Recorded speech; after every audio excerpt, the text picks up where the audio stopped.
आज सिर्फ ईशान किशन ने सल्यूट नहीं किया है भाई जसप्रीत बुमराह को, पूरा भाई हिंदुस्तान आज सल्यूट कर रहा था। क्यों? क्योंकि भाई बंदे ने मैच जितवाया है। Talk about Bumrah again. Bumrah, the unplayable Bumrah. कभी पौर के सूजी हाँ भाई हाँ। इन घोसरी वालों ने भारत को हराने के लिए अपना एडी से चोटी तक का जोर लगा दिया। हाँ भाई हाँ। और हर दिन के साथ इनका नया अब्बू बदलता गया। हाँ भाई हाँ। लेकिन हिंदुस्तान की टीम इनके हर अब्बू को धोते हुए आगे बढ़ती चली गई।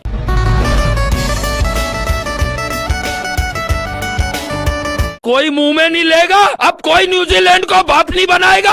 अबे क्रिकेट है यार, अब न्यूजीलैंड नहीं, पहले साउथ अफ्रीका अब्बू, अब इंग्लैंड अब्बू, अब जाके न्यूजीलैंड बना लो अब्बू। और नहीं तो क्या, इससे बड़ी जिसे बोलते हैं ना डोमिनेशन क्रिकेट की और क्या हो सकती है। इंडिया कितना जो आया चक्कू पे छक्के, चक्कू के ऊपर उन्होंने लाइन रखी है। हार्दिक आया छक्के, तिलक आया छक्के, भाई शिवम आया छक्के, संजू सैमसन ने जो एक बीट सेट की, उसके बाद फिर इंडिया जो है वो रुकने का नाम नहीं लिया। हमारे पड़ोस में है लोगों को फोकी प्रेडिक्शंस करने का बड़ा शौक है। बनी तो बनी, नहीं तो अब्दुल गनी, चल गया तो तीर नहीं तो तुक्का, और फिर भी बाबा बने हुए हैं। मुझे लगता है ढोंगी बाबा। इंडिया भाई तबाही कर दिया बॉलिंग और बैटिंग तबाही कर दिया संजू ने। मुझे इंग्लैंड की यार बॉलिंग समझ, जिम्बाब्वे से गंदी बॉलिंग कर दिया है इंडिया। यार ये सबसे बड़ा डिसीजन गलत किया कि हैरी ब्रूक ने उन्हें बैटिंग पहले दे दी। संजू सैमसन ने क्या तोड़ा, उसके बाद ईशान किशन ने आके फोड़ा, फिर शिवम दुबे ने मरोड़ा, और फिर हार्दिक पांड्या ने दोबारा आके तोड़ा, फिर नीचे से तिलक वर्मा ने फोड़ा, तोड़ा मरोड़ा फोड़ा। दाऊद साहब किसी ने जो खड़े खड़े चपेड़े मारी हैं, किसी ने लेटा के मारा है। हाय हाय हाय, देखा बापू को, बेटा क्रिकेट का बाप कौन है? कौन है क्रिकेट का बाप? कौन है क्रिकेट का बाप? कौन है? मुझे बताओ ना, क्रिकेट का बाप कौन है? कौन है? कौन है? कौन है? इंडिया ना, समझ आ गया क्यों है? क्यों मैं बोलता हूँ इंडिया से बेहतर क्रिकेट टैलेंट इस पूरी दुनिया में एग्जिस्ट नहीं करता। संजू सैमसन ने पकड़ के तोड़ दी इंग्लैंड की। कितनी बड़ी गेम में 254 रन करके टीम कैसा हारना डिजर्व करती है। उस लड़के की इंग्लिश लड़के की इंग्लिश नॉक जो है वो कम पड़ गई यार। आमिर भाई, आपने कहा था इंडिया नहीं पहुंचेगा सेमीफाइनल में, वो पहुंच के जीत के फाइनल में भी पहुंच चुके हैं। आज आपका इंस्टाग्राम और ट्विटर भरा हुआ होगा और ऐसी बातें होंगी जो ना सिर्फ गंदी होंगी, फिजिकली इम्पॉसिबल। और मोहम्मद आमिर भाई, तुम मैच फिक्सर हो भाई, तुम मत बोला करो भाई। हर बार जलील होते हो, जलील ख्वार होते हो, मतलब इतने बेगैर हो तो फिर प्रेडिक्शन कर देते हैं भाई। हमारे हिंदुस्तान में ट्रकों के पीछे लिखा हुआ रहता है, जलो मगर प्यार से जलो। तुम भी, हम भी चाहते तो हम तुम्हें जलाए, लेकिन थोड़ा प्यार से तो जलो। ऐसे क्या है, तुम तो बिल्कुल ही ऊट पटांग अड़ंग तड़ंग कुछ भी बोले जा रहे हो और अपनी भद पिटवा रहे हो। भद तो खैर तुमने तो वैसे पिटवा लिया, अपना मुल्क बेच दिया उस बंदे ने, तो उसकी क्या ही भद पिटेगी। पहले पिट चुकी भाई, पहले इज्जत लूट चुकी है। पहले कहा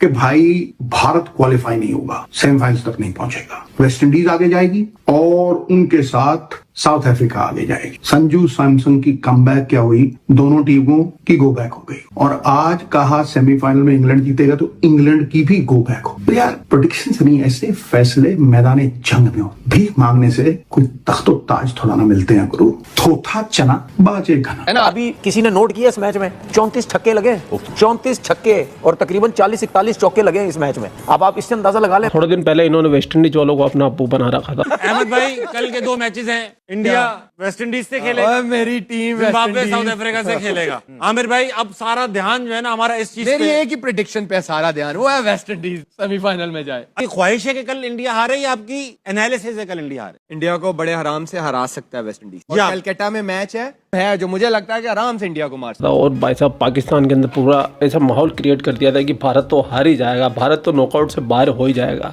मगर बदकिस्मती देखिए, लेकिन वहाँ भी इन लोगों ने मुंह की खाई। अब आगे देख, फिर समय आगे बढ़ा, समय के साथ इन्होंने फिर अब्बू चेंज किया। अल्लाह का लाख शुक्र, क्योंकि इनकी माँ का कोई कैरेक्टर नहीं है ना, हर दिन के साथ में अब्बू चेंज कर रहे होते ही है। फिर उन्होंने अपना अब्बू बनाया इंग्लैंड वाले को। और मुझे लगता है इंग्लैंड, जैसे राशिद भाई ने कहा, इंग्लैंड जीत सकती है। अगर आप दोनों टीमों को कंपैरिजन करें ना, इंग्लैंड के बॉलर्स भी अच्छी बॉलिंग कर रहे हैं और उनके इवन दो सॉल्ट और वो जो है बटलर, वो अभी कुछ नहीं कर रहे, लेकिन हेनरी, जैक, सैम करन, ये दोनों, हाँ यस, वो ब्रूक्स जो है, ये तीनों अच्छी फॉर्म में। अगर उन दोनों में से भी एक भी चल गया ना, बटलर और सॉल्ट, तो वो बड़ा इंपैक्ट डालते हैं मैच में। वो भी इसी तरह के हैं, फिन आइलैंड की तरह, सॉल्ट तो रुकता ही नहीं है और अच्छी विकेट पे मैच है। अब इंग्लैंड वाले अब्बू की भी कुटाई हो गई है, सुताई हो गई है। अब पाकिस्तानियों का मुंह इतना सा हो गया, इनकी अम्मी भी नाराज हो गई है कि तुम हर बार अब्बू बदलते हो, वो अब्बू मुझे खुश ही नहीं कर पाता। अब 8 तारीख के मैच के लिए इन्होंने अब्बू बनाया अपना न्यूजीलैंड। अब देखते हैं कि ये नए अब्बू 8 तारीख को इनकी अम्मा को कुछ कर पाते हैं या नहीं कर पाते हैं। आपको क्या लगता है कि पाकिस्तानी को फिर मुक्की खानी पड़ेगी? हाँ भाई हाँ। लुक बाब निकला है वो ये है कि जी better bowling side in circumstances on a very good pitch which were for batting I think India. यार सिकंदर, आपको लगता नहीं कि इंडिया के पास छठा बॉलर नहीं है? नहीं है एग्जैक्टली मुझे ये लगा कि वीक लिंक इंडिया का छठा बॉलर है यार। और अगर बुमराह और हार्दिक वो अच्छे बॉल ना करते और सैम करन मेरे भाई जो छोटे भाई हैं अगर वो चला देते 2-4 तो ये मैच क्लोज हो गया था। आई थिंक अगेन अगर वरुण को आप देखते हैं तो वरुण एक्सपोज हुआ है 2-3 मैचेस में और वो काफी रन्स लीक कर रहे हैं। और एट द सेम टाइम आप ये सोच सकते हैं कि एक मैच विनर आपने बाहर बिठाया जिसका नाम कुलदीप यादव है, क्या आप उनको खिला सकते हैं? क्या आप ये कह सकते हैं कि नहीं हम विनिंग कॉम्बिनेशन चेंज नहीं करेंगे? भाई संजू सैमसन कैसे अंदर आ गया? फिर उसको भी तो चेंज करके लाया ना, वो भी तो 11 में आया कि नहीं आया? So I think India needs to think about that. और मुझे लगता है कि they were one bowler short again today. आज आप 6-7 रन से जीते हैं। It was very close margin by the way. मैं वही पूछने वाला था, बल्कि बॉलिंग कोच को भी पूछूंगा। टैक्टिकल एरर नजर आया था, एक ही बॉलर था बुमराह। इंग्लैंड की बॉलिंग में एक टैक्टिकल एरर, जब इतना छोटा मार्जिन आपने बताया 7 रन का, विल जैक्स को आखिरी ओवर देना जहां उन्होंने कोई 15 रन खा लिया, वो शायद डिफरेंस सोच समझ के ओवरटन का ओवर था और हार्दिक पांड्या को off spinner, that I don't know, आप बता सकते हैं? गुली नहीं, अगेन मेरे ख्याल से कैप्टनसी ऑब्वियसली आपके एक आधा ओवर T20 में फ़र्क डालता है और वही हुआ कि जो लास्ट ओवर था वहाँ पे मेरे ख्याल से 15-16 रन बने वही अगेन। और आपकी जो जेकब बेथम ने जो बैटिंग की, आय हाय आय हाय हाय हाय हाय हाय भाई साहब, गले में ला के रख दिया था उसने। 140 करोड़ हिंदुस्तानियों की हवा टाइट कर दी थी बंदे ने। इंग्लैंड भले आ रहा लेकिन भाई साहब जेकब बेथम ने जो लड़ाई लड़ी, दिल जीत लिया भाई बंदे ने, दिल जीत लिया। बुमराह का स्पेशली अगर मैं बात करूं तो बहुत ही जबरदस्त बॉलिंग उस बंदे ने की है। बुमराह एक डिफरेंट लीग का बॉलर, बहुत ही डिफरेंट है, वो अलग है, दुनिया में ही अलग नजर आता है जैसा बॉलर जो कि नया बॉल, पुराना बॉल, स्लो हुआ है। बुमराह का 16वां ओवर और 18वां ओवर मास्टर क्लास। मतलब बुमराह ने बता दिया कि लोग बातें करते ना T20, मैं T20 में भी उतना ही अच्छा हूं जितना ODI में और टेस्ट मैच में। अंडर 19 विमेन मेंस फाइनल जीत एक आधे में हार, इससे कंप्लीट डोमिनेशन और किसको क्रिकेट की कहते हैं। मैच चाहे इंडिया में हो रहा है, चाहे बारबाडोस वेस्ट इंडीज में हो रहा है, चाहे दुबई में हो रहा है, कहीं पर भी हो रहा है, वो जीत रहे हैं। कि फर्क दोनों टीमों में इतना जो था ना, सिर्फ और सिर्फ बुमराह का फर्क था। Bumrah he was the only man standing between England and victory, because वो वाले जो ओवर्स थे वहां पर उन्हें वो चीजें नहीं मिली। हर बॉलर को उन्होंने मैनेज किया, but he was the exceptional case against New Zealand भी, जो उनका अगेंस्ट वेस्ट इंडीज भी। ही टर्न द मैच, वो 2 विकेटें एक ओवर में, फिर आखिर वाला ओवर, और यहाँ पर भी।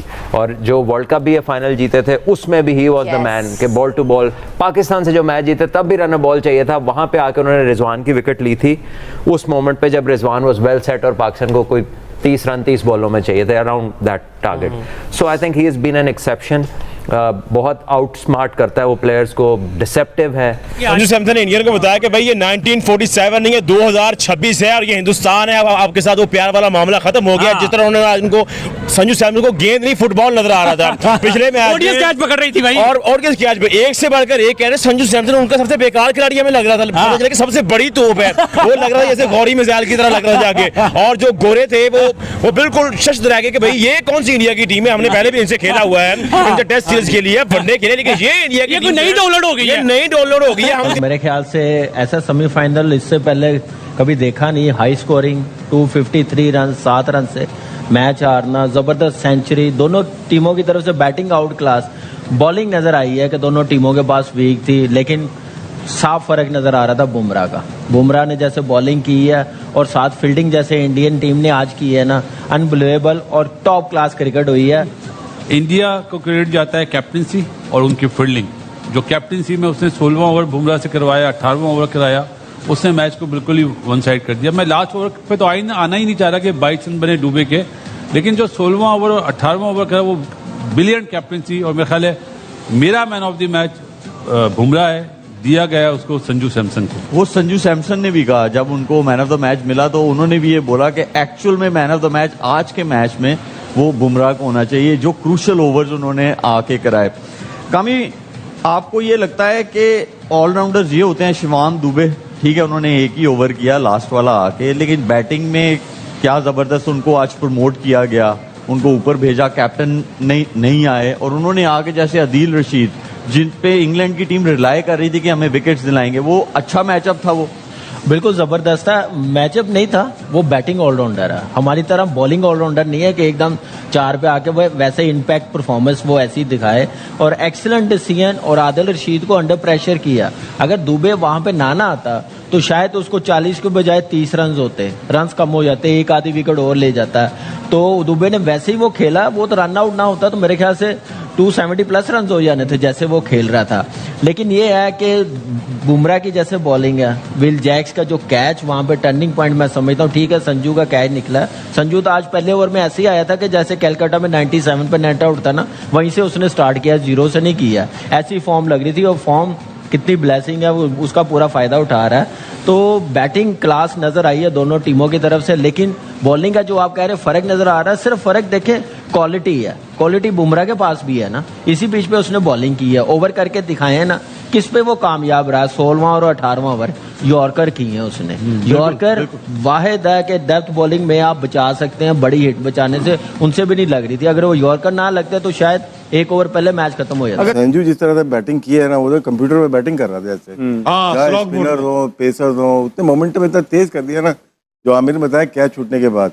और जोफ्रा आर्चर ने दिल खोल के खाई है मार, बहुत पिटाया भाई। इस मैच में डिफरेंस जो था, बैटिंग का भी ठीक था, डेथ ओवर किसके अच्छे थे। अर्शदीप और बुमराह ने गेम को 17-18 बल्कि 16-17-18 ओवर लास्ट मैच में भी खींच के वापस लाए थे, वापस लेके आए। लेकिन संजू देखो विकेट कीपिंग भी खामोशी से करके चला गया, पता भी नहीं चला। इतना जबरदस्त कंपोज प्लेयर, इतना काम, बैटिंग, पूरी बैटिंग का मोमेंटम जो बनाया, वो बनाया सेमीफाइनल और फाइनल का। मेरे ख्याल से मैन ऑफ द टूर्नामेंट भी वही होना चाहिए, संजू बिल्कुल, जिस तरह से उसने क्रिकेट खेली है, उसने सबको ही हैरान कर दिया। और क्रेडिट जाता है इंडियन जो मैनेजमेंट है कि उस पर कितना ट्रस्ट किया है, फ्लॉप होने के बाद भी ट्रस्ट किया, और उसने भी डिलीवर जिस तरह से। अच्छा, संजू सैमसन ने आज मैच प्रेजेंटेशन में कहा कि ये man of the match Bumrah deserve करते हैं। अच्छी बड़ी बात ऐसी विकेट पे। जनाब अहमद शहजाद, कल आपने इंडिया का नाम लिया था, जब आपसे प्रेडिक्शंस ली गई, आपका क्या अंदाजा था, जबकि इंग्लैंड अच्छा खेल रही? नहीं, दोनों की प्रेडिक्शंस अच्छी थी। बड़ा तो भैया पूरा वीडियो देखने के बाद तो यही बोल सकता हूँ मैं, पाकिस्तानियों ना करे भाईजान, ना करे। 8 तारीख के लिए अपनी एनर्जी बचा के रखो, तुम्हारे नए अब्बू आ गए, अब उनको सपोर्ट करो। कोई तो होना चाहिए ना कि नए अब्बुओं को भी सपोर्ट करे, क्योंकि न्यूजीलैंड में तो वैसे आबादी बहुत कम है, और वो तो आने से रहे इतने सारे लोग, उनको अपनी नाजायज औलादे कहाँ मिलेगी? उसके लिए मुल्क बनाया था ना जिन्ना ने, पाकिस्तान। हाँ भाई हाँ। तो वो औलादे तुम हो। वाह भाई वाह। और जैसे अभी तक तुम मार खाते आए हो और पिटते आए हो और जलील होते आए हो, और मैं गारंटी ले रहा हूँ 8 तारीख को भी तुम जलील और खुआर हो। और आप लोगों को क्या मानना है, कमेंट करके अपनी राय का इजहार कीजिए। आप लोग अपना ख्याल रखिए। आपका भाई आपके लिए पाकिस्तान से रिलेटेड वीडियो लाता रहता है। जय हिंद, वंदे मातरम, जय श्री राम, जय श्री राम, जय श्री राम।